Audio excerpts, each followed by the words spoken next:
Novelists, and welcome to Chapter 5, Panels and Camera Angles. Mini Mike is actually on a date with a cute orangutan he met while we were stuck in the jungles of South America. They're at a malt shop right now having banana milkshakes. I think he's in love. We're going to find out. Oh, anyway, he'll be back shortly. Okay, so we're humming along right now. We've covered chapters and plot and story development. By now, hopefully, you have a pretty good idea of the story you want to tell and the characters in it. And now it's time to start the nuts and bolts planning of your story using panels, camera angles, and word balloons. Now, there are three ways to plan your graphic novel. One way is to make it up as you go along. The second way is to kind of have an idea of the story and to just write it and illustrate it as you go. And a third way is to plan it out using a script. Now there are pros and cons to each one of these methods, which are covered a lot more extensively in the ebook that goes with this course, but I'm going to run through them really quick right now. Making it up as you go along definitely has some advantages. For one, it's faster. You start writing and illustrating your story right away. Another advantage is that because you may not really know what's going to happen next, your readers won't either, and that can lead to a fresher, more unpredictable story that keeps your readers engaged. So, what's the downside? Well, the downside is you could easily write yourself into a corner without ever knowing how to end the story. It's really difficult, if not impossible, to insert panels or characters into pages that you've already drawn or written. It would involve cropping each panel individually and arranging them like puzzle pieces, and it definitely leads to a lot of additional work and a not entirely satisfying outcome. Satisfying outcome. Right, I got that. Okay, now, having said that, sometimes it works. I wrote Dark Office sitting in a call center cubicle, and at first it was just a way for me to survive 8 hours at a time in a soul-sucking, miserable environment. But the story seemed to tell itself, and pretty soon I couldn't keep up with all the thoughts and ideas that were coming out of my head. That is the sweet spot of writing, and here is a very valuable piece of advice, so pay attention. Are you paying attention? Are you listening, people? Here it is. When you are writing or drawing a story and it seems to tell itself and you're just trying to keep up with all the ideas as they come out, go with it. Do not worry if the artwork is good or if there are mistakes in spelling. Get it down as quickly as you can. Let the current of ideas take you down the river. Forget about the editing or spelling mistakes. You can always clean it up later, but when you are in the zone and your ideas are flowing, hold on to that magic. Let it take you for a ride. It's magical when the story seems to tell itself, and that's what happened with Dark Office when I was thinking, no further than the next few panels, and then one development led to another, which led to another, which led to another, and next thing I knew, I had a really compelling, engaging story that just flowed. I mean, sure, I had to do some post-production editing and tweaking, but it was entirely worth it. The story just seemed to be waiting for me to come along and discover it.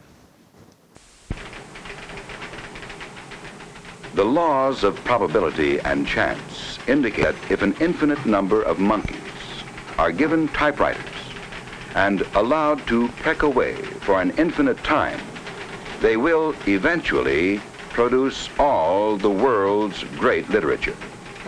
But in the process, we find, monkeys, like humans, also turn out quite a bit of absolute junk.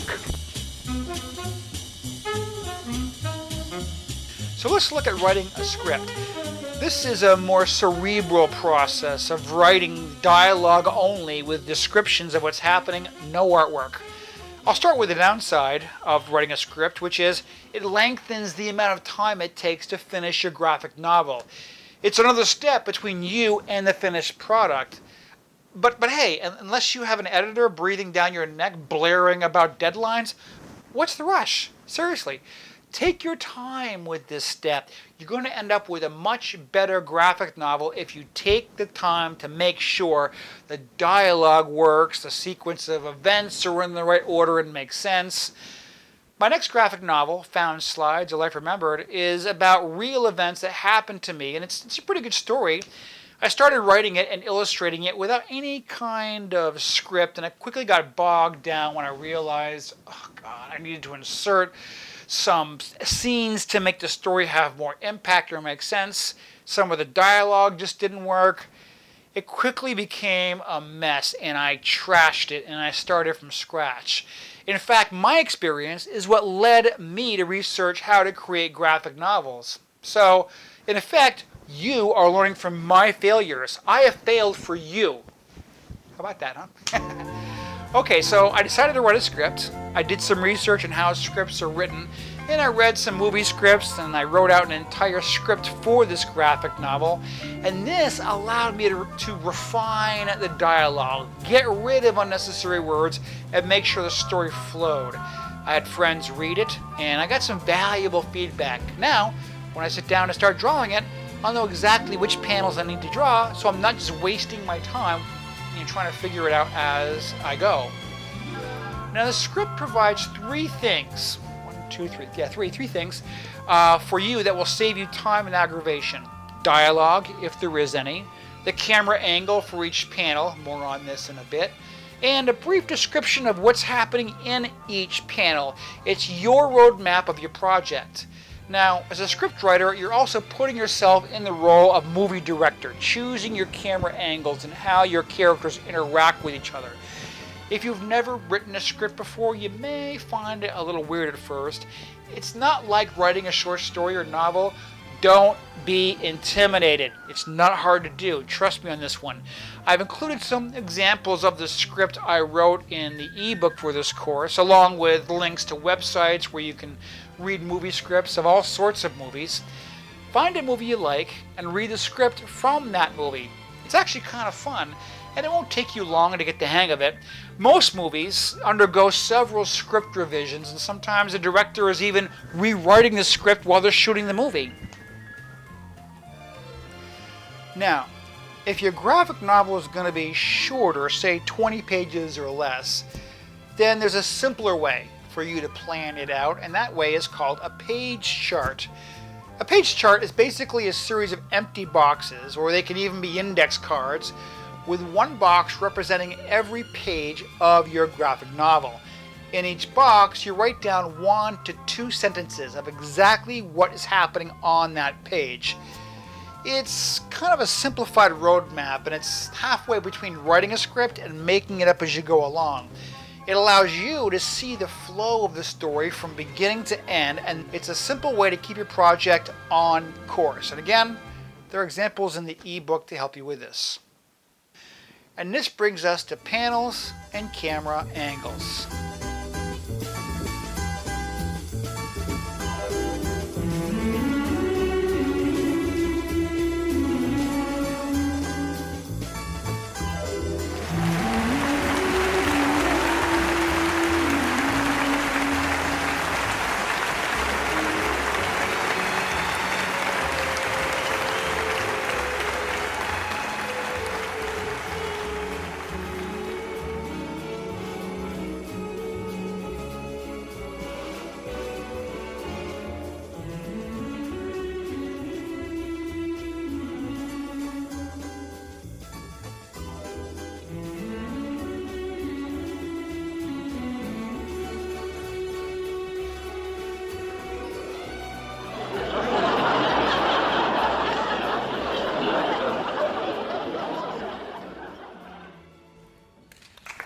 Hi guys, sorry I'm late. Traffic was murder.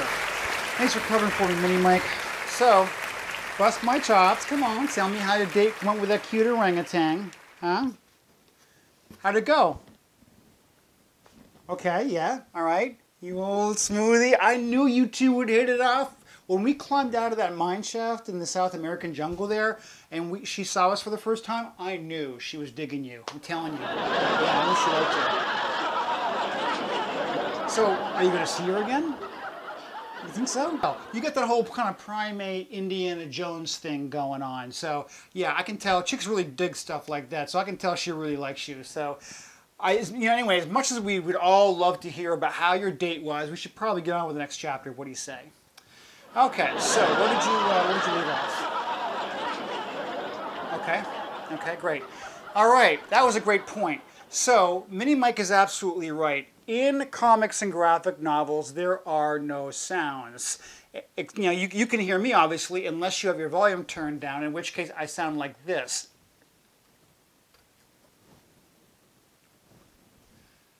So, since your readers are not going to be able to hear sounds while reading your graphic novel, you need to use a few techniques to kind of help them, hear what's going on in the world you're creating.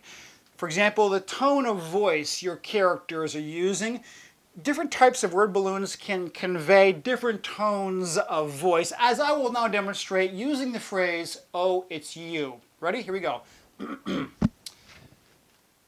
Oh, it's you. Oh, it's you. Oh, it's you! Oh, it's you. Oh, it's you! Oh, it's you. See the difference?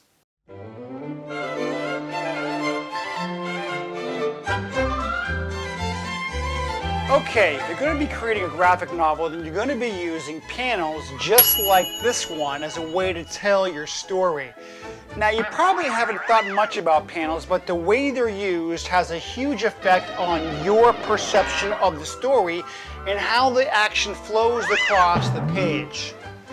Now, with the exception of manga, comics and graphic novels are read left to right, top to bottom, and it's your job to guide the reader's eye over each page so that they remain immersed in your story. If they're trying to figure out which panel to look at next, then you've sabotaged their experience of your story. Now, I know what you're thinking. How in the world do I know what kind of panel to use? And how do I arrange them all on this page, to make sure that I don't lose my reader? Well, that's the subject of this section. So, a panel is a window into a world that you're creating, and you are the movie director.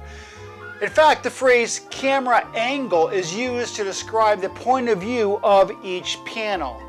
Where will you put your camera for each panel? One thing you don't want to do is have the same camera angle over and over again, because that's a quick way to bore and lose your readers. So, let's go over various camera angles used in the movies, television, and graphic novels. The establishing shot is the wide-angle shot that lets the reader know the setting in which the scene will take place. It provides the mood and the atmosphere that helps set the tone for the scene ahead. Spend time drawing a good establishing shot.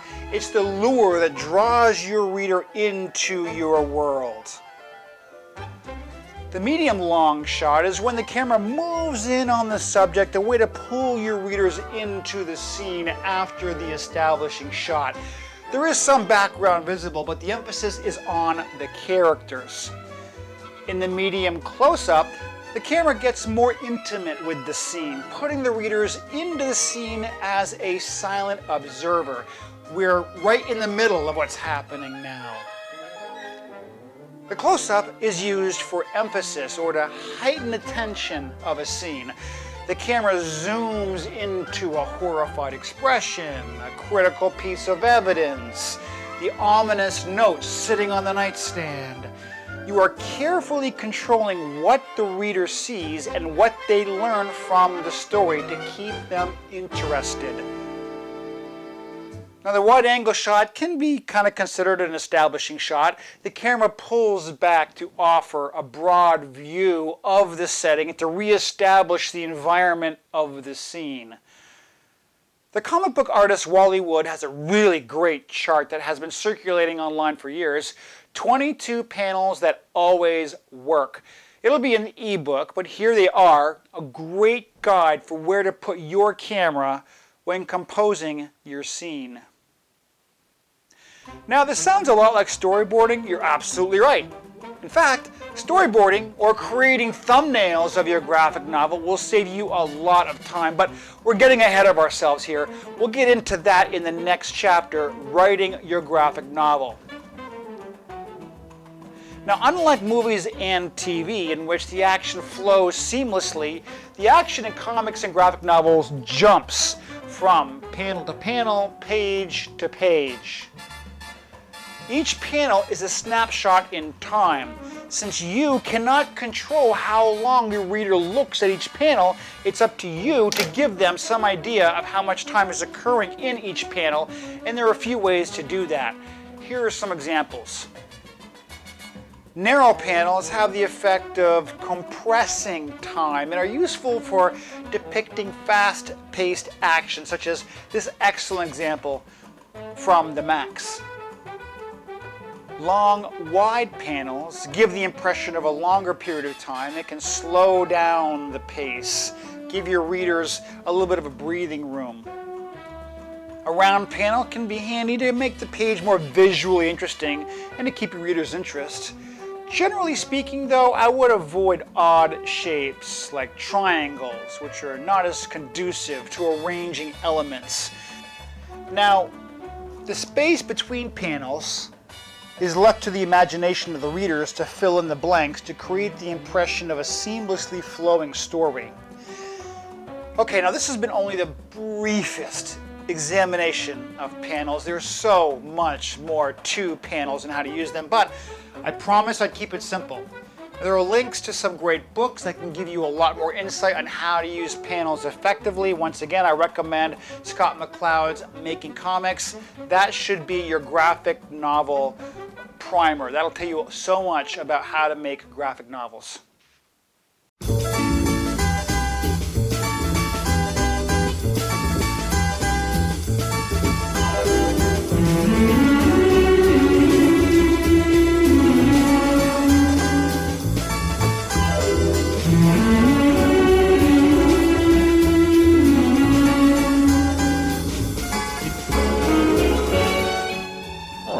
What a place!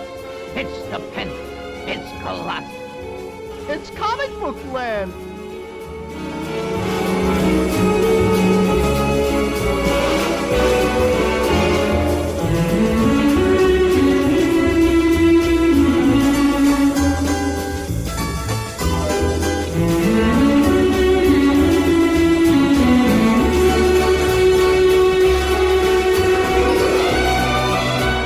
Comic books, they're as good as gold.